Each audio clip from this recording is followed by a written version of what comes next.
Hello guys, pieces Hindi channel में आपका बहुत बहुत स्वागत है। मैं हर्ष सावेदिया आपके समक्ष रोजाना की तरह इंडियन पॉलिटी भारतीय राज्य व्यवस्था लेके आया हूं। और इससे पहले हम डीपीएसपी आपको कंप्लीट करा चुके हैं, जो आपका भाग 4 अनुच्छेद 36 से लेके 51 तक था।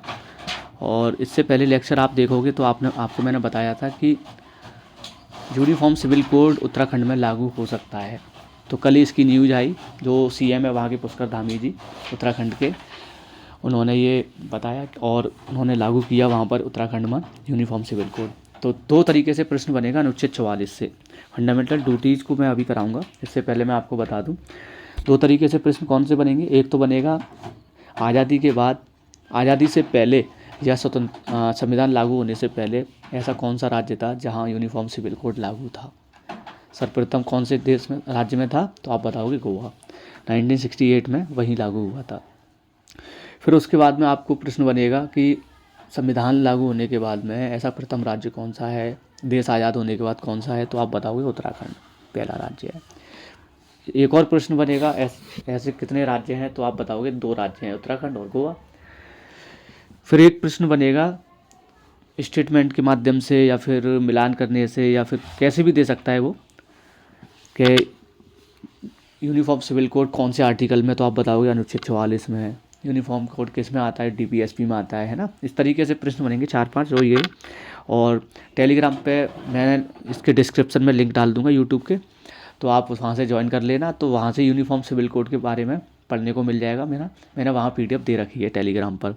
और कॉन्स्टिट्यूशन की जो मैं सीरीज चला रहा हूँ, ये वाली भारतीय संविधान वाली, ये पीडीएफ भी आपको वहाँ लिंक आप ज्वाइन करोगे तो वहाँ मिल जाएगी ये पीडीएफ भी।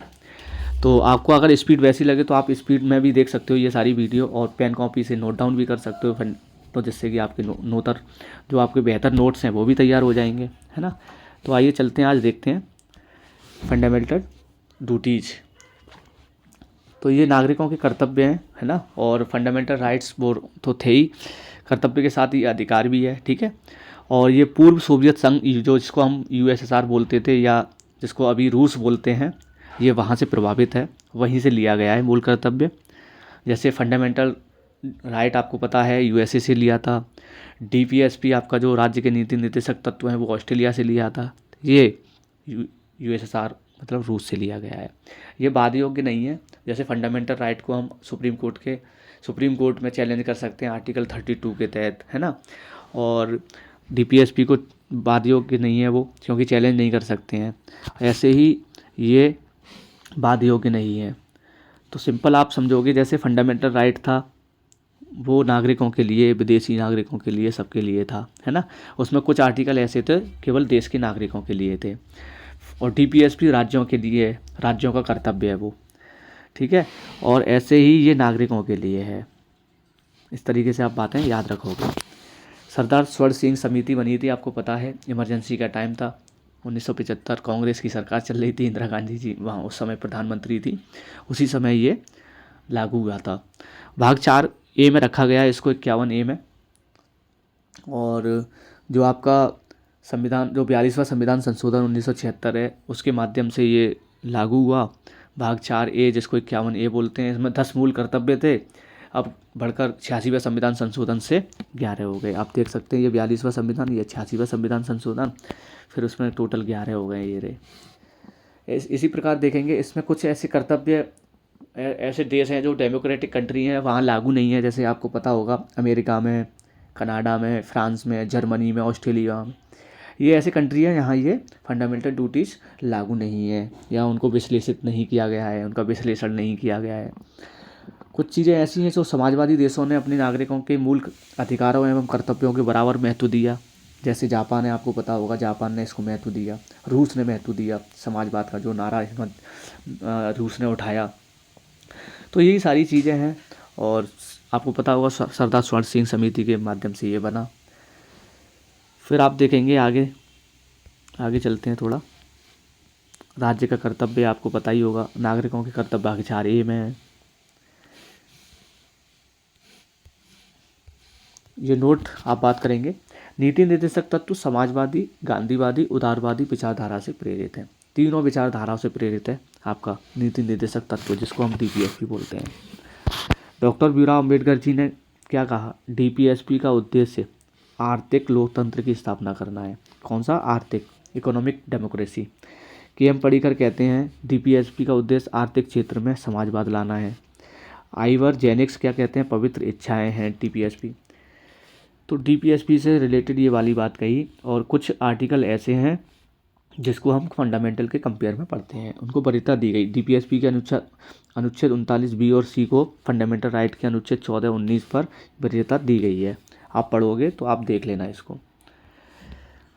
ये पूर्व सोवियत संघ से लिया गया था, आपको बता दिया है मैंने। फिर उसके बाद देखेंगे संविधान संशोधन भी बता दिया। 86वें संविधान संशोधन 2002 के तहत ये 11वां जोड़ा गया था। 6 से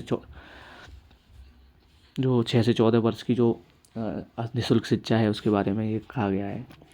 अब इनके पॉइंट के बारे में देखेंगे, जितने भी 11 पॉइंट हैं जिसमें चाहिए शब्द लग जाएगा, है ना, तो आप मान के चलना वो क्या है, फंडामेंटल ड्यूटीज है। संविधान के आदर्शों, संस्थाओं, राष्ट्रीय ध्वज, राष्ट्रगान का सम्मान करना चाहिए। चाहिए शब्द जुड़ गया है, देखो आपको पता है। उसके बाद देखेंगे दूसरा, आंदोलन के आदर्शों का आदर करना चाहिए, है ना। तीसरा क्या है, भारत की संप्रभुता, एकता, अखंडता की रक्षा करनी चाहिए। चौथा पॉइंट क्या है, रक्षा, देश की रक्षा, सेवा के लिए तैयार रहना चाहिए। समानता, समरसता, बंधुत्व को बनाए रखना चाहिए तथा ऐसी प्रथाओं को त्यागना चाहिए जो स्त्रियों को सम्मान के विरुद्ध है। ठीक है। छठवां पॉइंट क्या कहता है, सामाजिक संस्कृति, जिसको हम इंक्लूसिव कल्चर बोलते हैं, ये होना चाहिए, उनका डेवलपमेंट होना चाहिए संस्कृति का। उसके बाद में पर्यावरण की रक्षा करना, प्राणियों के प्रति दयाभाव रखना चाहिए। वैज्ञानिक मनोवृत्ति, मतलब वैज्ञानिक दृष्टिकोण, वैज्ञानिक अप्रोच, साइंटिफिक अप्रोच या साइंटिफिक टेम्परामेंट, मानवतावाद, ह्यूमैनिटी का डेवलपमेंट होना चाहिए, मानवतावाद का। सामूहिक संपत्ति की रक्षा, अहिंसा का पालन करना चाहिए। व्यक्तिगत सामूहिक क्षेत्र में श्रेष्ठता, प्रतिस्पर्धा का प्रयास करना चाहिए। अभिभावकों का कर्तव्य है कि 6 से 14 आयु के बच्चों की शिक्षा प्राप्ति के अवसर प्रदान करें।